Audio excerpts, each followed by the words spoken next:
अस्सलाम वालेकुम, मैं हूं जहाज़े पाकिस्तानी और आप देख रहे हैं नया पाकिस्तान। हिंदुस्तान को भी अमेरिका ने धमकी दी है कि रूस से तेल की खरीदारी बंद कर दो वरना नताइज संगीन होंगे। पर हिंदुस्तानी मीडिया ने बजाय इसके कि अपने ही मुल्क पर तनकीद करते, अमेरिकी मीडिया को बैकफायर करते हुए सख्त पैगाम देना शुरू कर दिया है कि अब अमेरिका हमें बताएगा कि हम कहां से तेल खरीदें और कहां से नहीं। जहां से हमें सस्ता मिलेगा हम वहां से खरीदेंगे, अमेरिका हमें डिक्टेट नहीं कर सकता। पूरा हिंदुस्तान मिलकर अमेरिका के इस बयान पर भरपूर एहतजाज कर रहा है। इधर पाकिस्तान में हमें बाकायदा खत भेजकर धमकी मिली और हमने क्या किया। नाज़रीन, बाकी तमाम बातें छोड़े कि मीडिया ने क्या रिएक्शन दिया या अपोजिशन पार्टी के सपोर्टरों ने इस खत का कितना मजाक उड़ाया। कल रात जो हुआ वो पाकिस्तान की गुलामी की तारीख में सबसे वाज़ेह सुनहरी अल्फाज हैं कि 5 साल वजीर दिफा रहने वाले ख्वाजा आसिफ ने कल आधी रात को मजमा लगाकर गुलामी का दर्स दिया। कहने लगे अमेरिका हमें ऐसी सजा दे सकता है कि हम सांस भी नहीं ले पाएंगे।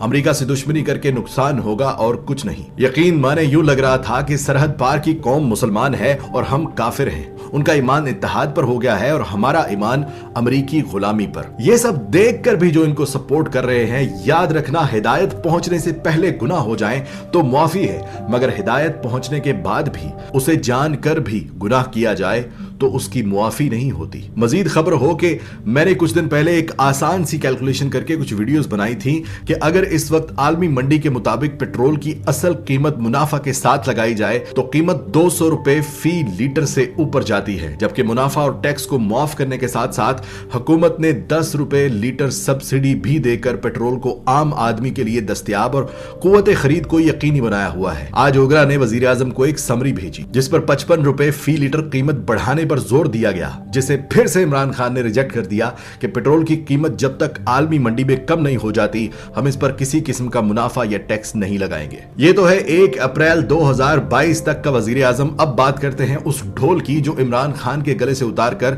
अमेरिकी गुलाम अपने गले में डालना चाहते हैं। अगले 48 घंटों में फैसला हो जाएगा कि हम एक आजाद मुल्क हैं या अमेरिकियों के नौकर हैं। उसके बाद यह देखने के लिए भी तैयार रहना होगा कि जिन्होंने 4 साल तक अरबों खरबों रुपए लगाकर इमरान खान को महंगाई का जिम्मेदार ठहराने के लिए जलसे लफाफे टोकरियां दी हैं, उन्होंने आपकी गुर्बत नहीं देखनी, उन्होंने अपनी जेब देखनी है जिसमें माशाअल्लाह से जरदारी 10% सरे फरिस्त है। साथ मकसूद चपड़ासी अरबपति के मालिक शहबाज शरीफ साहब भी हैं और हज उम्रा अथॉरिटी पैकेज समेत पाकिस्तान की सदारत संभालने वाले भी मौलाना फजलुर रहमान साहब हैं। MQM समेत 13 पार्टियां हैं जो मिलकर इस मुल्क को एक अजीम कौम बनाने जा रही हैं। अगर मुरीख तक भी ये चीखें गई अवाम की तो सिवाय बर्दाश्त करने के और इमरान खान को याद करने के और तो कुछ कर नहीं पाएंगे हम, क्योंकि हम समझाते रहे कि ये महंगाई आलमी सतह पर हुई है, आप नहीं मान रहे थे। हम कहते रहे इमरान खान को बैरूनी मुमालिक हटाना चाहते हैं, आप नहीं माने थे। हम कहते रहे कि ये सब अमेरिका और मगरिब के गुलाम हैं, आप नहीं मान रहे। तो फिर जब